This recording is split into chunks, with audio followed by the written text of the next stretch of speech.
এই উপজেলা বা লোকাল এই নির্বাচনে বিএনপি নির্বাচন করলেই বা লাভটা কি? কারণ আপনারা দেখেন না করলেও বা কি লাভ? না না করলে লাভটা আবার বলেন। মনে করেন যে আমাদের এর আগে কি এই যে গাজীপুরের মেয়র মান্নান সাহেব জিতে আসলো, তাকে একদিনে বসতে দিছে, জেলখানায় কাটছে। রানিং বর্তমান মুহূর্তে দিনাজপুরের মেয়র, এর আগে মেয়র ছিল, সে এইবারও মেয়র নির্বাচিত হয়েছে, এখন পর্যন্ত তাকে বসতে দিচ্ছে না। তাই কথাটা এখানে তো আওয়ামী লীগের বাইরে এখানে কেউ কিছু নাই। প্লাস যে কামাল সাহেব যেটা বললেন যে মন্ত্রীরা এমপিরা ঘোষণা দিতেছে কোনো বরাদ্দ হবে না, কোনো কাজ হবে না আমার অমুক যদি পাস না করে, অর্থাৎ সব কিছু দলীয় করা। এটা কেন হয়েছে? এটা আরও বাড়ছে। আপনি যেটা বললেন যে কামাল সাহেব যেটা দুই দলকে এক প্যারালাল লাইনে, অর্থাৎ প্রবলেমটাকে সাইড আউট করলেন উনি, মূল প্রবলেমটাকে কিন্তু উনি মানে সাইড করে গেলেন। এখানে পরিষ্কার যে গত জাতীয় নির্বাচনে, যেটা আমি প্রথমেই বলছি, গত জাতীয় নির্বাচনে আওয়ামী লীগের সভানেত্রী কী বলছেন সে সময়, তাই না? সে সময় ওপেন করে দিলেন, অর্থাৎ তাদের সংবিধান নাই, কনস্টিটিউশন নাই, দলীয় কনস্টিটিউশন সেই সময় কি বাতিল হয়ে গেল। একই দলের পদে আছে, সেও কিন্তু ওই স্বতন্ত্রের নামে ইলেকশন করছে, সেই সময় অ্যালাউ করছেন। আর এখন বলতেছেন অমুকটা দেওয়া যাবে না, অমুকটা দেওয়া যাবে না, এটা তো চলে না।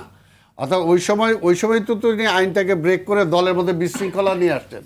এই বিশৃঙ্খলাকে উনি আর শৃঙ্খলা আনতে পারবেন না।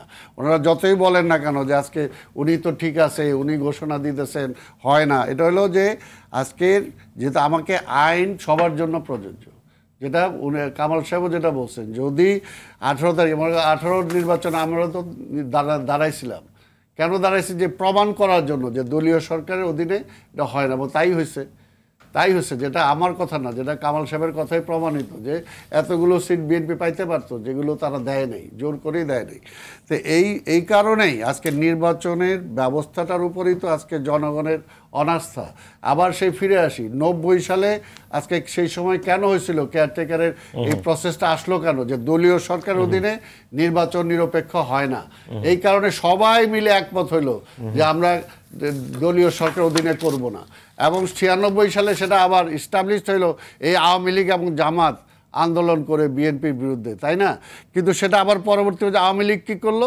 আওয়ামী লীগ নির্বাচিত হওয়ার পরে পার্লামেন্টে আওয়ামী লীগের সভানেত্রী সহ সিনিয়র সব নেতারা বললেন যে কেয়ারটেকার প্রথাটা রাখতে হবে, কিন্তু তারপরে দেখা গেল যে কেয়ারটেকার প্রথাটা তারা বাতিল করে দিলেন। অর্থাৎ ওইখানে কিন্তু সমস্যাটা আবার জাতিকে ওই সমস্যার দিকে ঠেলে দিলেন। সেটা সব দল মিলে একমত হয়েছে, আর আওয়ামী লীগ সেটা থেকে বাইর হয়ে গেছে।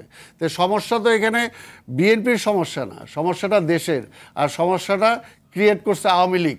কাজে আওয়ামী লীগকেই আজকে সেখান থেকে সরে আসতে হবে, যে সবাই মিলে যেটা আমরা ঠিক করছিলাম আমরা সেই জায়গায় ফিরে যাই, তাইলে সব ঠিক হবে।